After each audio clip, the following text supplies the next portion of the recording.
Hi hello ನಮಸ್ಕಾರ ಸ್ನೇಹಿತರೆ, much Kannada news YouTube ಚಾನಲ್ಗೆ ನಿಮ್ಮೆಲ್ಲರಿಗೆ ಸ್ವಾಗತ. ಕಲರ್ಸ್ ಕನ್ನಡ ವಾಹಿನಿಯಲ್ಲಿ ಸಂಜೆ 6 ಗಂಟೆಗೆ ಪ್ರಸಾರವಾಗುತ್ತಿದ್ದ ಯಜಮಾನ ಧಾರಾವಾಹಿಯು ತನ್ನ ಕತೆಗೆ ವಿದಾಯವನ್ನು ಹೇಳಿ ಅಭಿಮಾನಿಗಳಿಗೆ ಧನ್ಯವಾದವನ್ನು ತಿಳಿಸಿದೆ.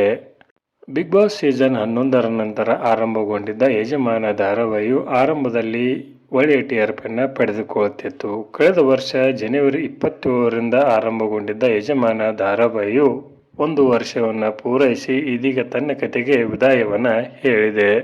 KS ರಾಮ್ಜಿ ಅವರ ನಿರ್ಮಾಣದಲ್ಲಿ ಮೂಡಿ ಬರುತ್ತಿದ್ದ ಯಜಮಾನ ಧಾರಾವಾಹಿಯು ದೊಡ್ಡ ಮಟ್ಟದಲ್ಲಿ ಯಶಸ್ಸನ್ನು ಕಾಣಲಿಲ್ಲ.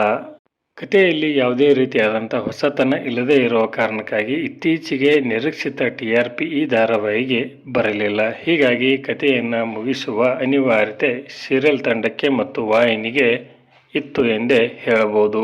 300ಕ್ಕಿಂತ ಅಧಿಕ ಸಂಚಿಕೆಗಳನ್ನು ಪೂರೈಸಿ ಯಜಮಾನ ಧಾರಾವಾಹಿಯು ತನ್ನ ಕತೆಗೆ ಅಂತಿಮ ವಿದಾಯವನ್ನು ಹೇಳಿದೆ ಎಂದೇ ಹೇಳಬಹುದು. ಇನ್ನು ಕಲರ್ಸ್ ಕನ್ನಡ ವಾಹಿನಿಯಲ್ಲಿ ಯಜಮಾನ ಧಾರಾವಾಹಿಯ ಜಾಗಕ್ಕೆ ಇನ್ನು ಮುಂದೆ ರಾಣಿ ಧಾರಾವಾಹಿಯು ಪ್ರಸಾರವಾಗಲಿದೆ.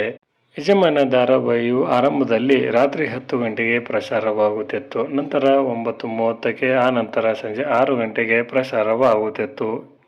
ಕೊನೆಯದಾಗಿ ಈ ಧಾರಾವಾಹಿಯ ಬಗ್ಗೆ ನಿಮ್ಮ ಅನಿಸಿಕೆಯನ್ನು ತಪ್ಪದೇ ಕಮೆಂಟ್ ಬಾಕ್ಸಲ್ಲಿ ತಿಳಿಸಿ. ಧನ್ಯವಾದಗಳು, ನಮಸ್ಕಾರ.